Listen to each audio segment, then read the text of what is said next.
Bon les gars,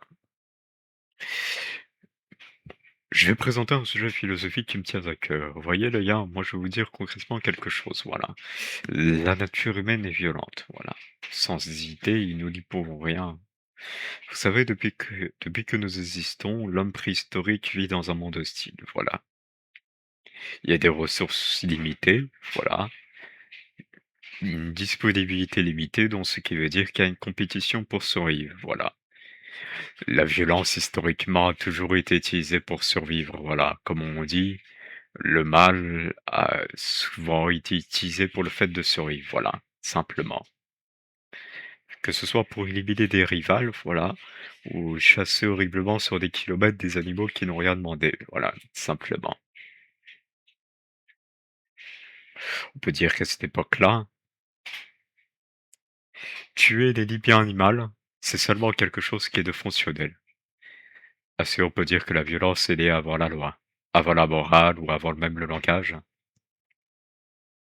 Pourtant, c'est avec la naissance de la tribu que l'on a une sorte de eux contre nous, voilà.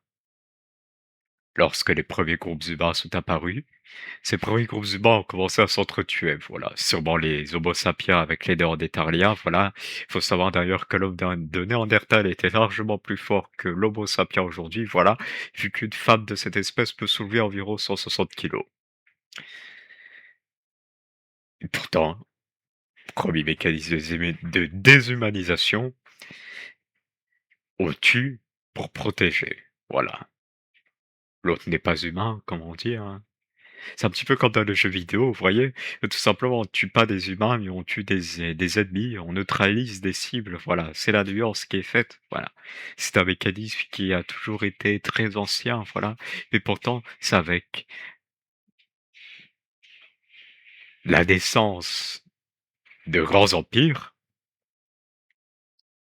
de grands États ou de grandes armées, que la violence est devenue institutionnelle. Il y a eu des guerres légitimes, des sacrifices, des conquêtes, voilà, que ce soit en nom de la religion, voilà, comme par exemple nous pouvons citer l'Empire assyrien qui tout simplement commettait des massacres atroces entre moins 1400 et moins 600, voilà, notamment déjà pour maintenir le pouvoir, voilà, par la peur, mais aussi par la volonté divine des dieux assyriens, voilà. Les rois se vantaient publiquement de leurs atrocités, et la terreur était vue comme une politique d'État. Mais comme exemple religieux, nous pouvons également prendre les croisades, voilà. Il convient de noter que pour les croisades, il est vrai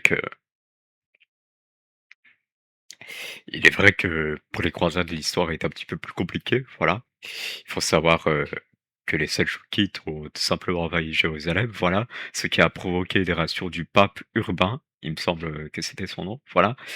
Et puis malheureusement, les croisés ont voulu plus, voilà. Certains chevaliers comme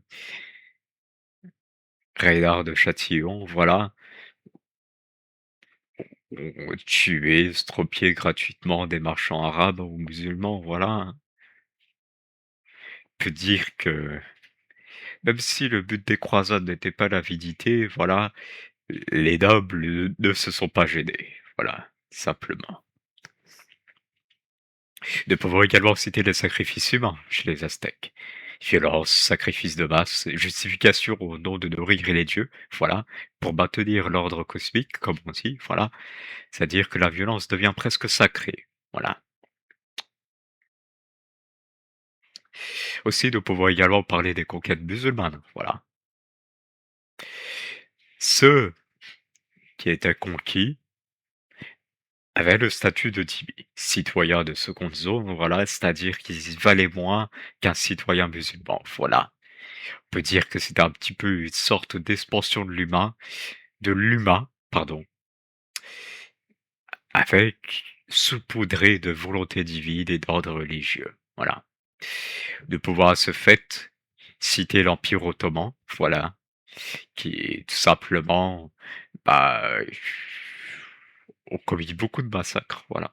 Beaucoup de conquêtes, jusqu'au XXe siècle pour dire, voilà, nous pouvons par exemple citer le génocide arménien, voilà. Mais également nous pouvons citer d'autres justifications comme par exemple le progrès, voilà. C'est-à-dire, civiliser les barbares, voilà, la justification pour la colonisation, mais également la justification qu'a utilisé Jules César pour envahir, bah, tout simplement la Gaule, ainsi que d'autres territoires, voilà, ce qui a causé un nombre, astronomique de victimes, voilà. Mais pourtant, nous hommes modernes, est-ce que nous sommes vraiment mieux? Voilà. Les guerres modernes sont horribles. Il y a la technologie, la distance, qui cause ainsi la déshumanisation. Ouais. C'est facile quand vous n'avez pas besoin de voir votre adversaire pour le fumer ses grands morts, voilà. Donc, vous tuez sans voir finalement le visage de la personne, ce qui cause un mécanisme de moins d'empathie avec plus d'efficacité.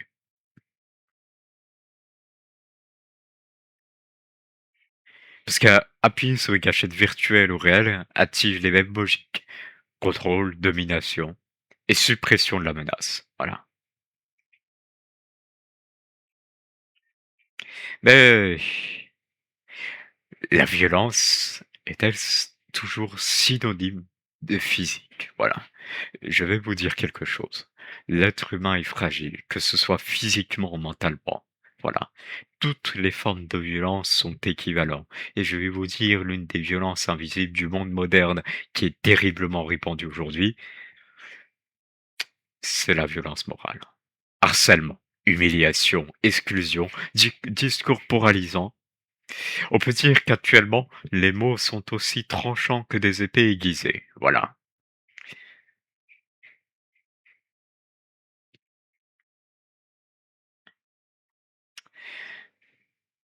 Donc, au final,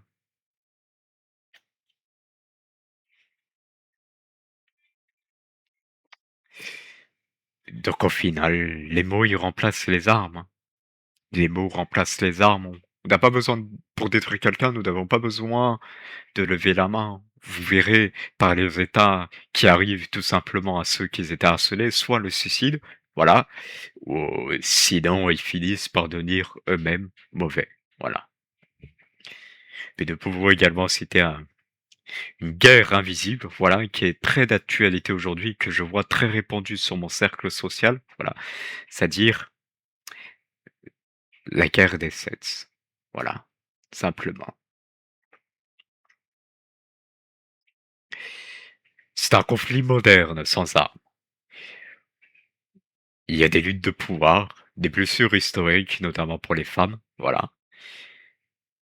Pourtant, on peut dire que ces mêmes ladite femmes causent les mêmes travers que ceux qu'ont commis les hommes par le passé, voilà. Quel est le point à tout ça? Ah si, cela ne cause que des divisions, une méfiance réciproque et des récits opposés. On peut dire que le même schéma ancestral se reproduit, voilà. Sentiment d'injustice, puis une déshumanisation progressive, que ce soit de l'un des deux genres. Par exemple, je vais citer toutes les femmes veulent ça, tandis que tous les hommes, voilà, ce sont des sombres connards. Voilà. Ainsi, ils ne se voient plus comme des individus, mais ils deviennent des adversaires. Malheureusement, vous savez, je crains qu'il n'y ait pas vraiment de solution à ça. La violence fait partie intégrante de l'être humain. Dans tous mes cercles sociaux, quand elle ne s'exprime pas physiquement, elle ressort autrement. Par le rejet, les commérages, le harcèlement, les rumeurs et des formes plus discrètes mais parfois tout aussi destructrices.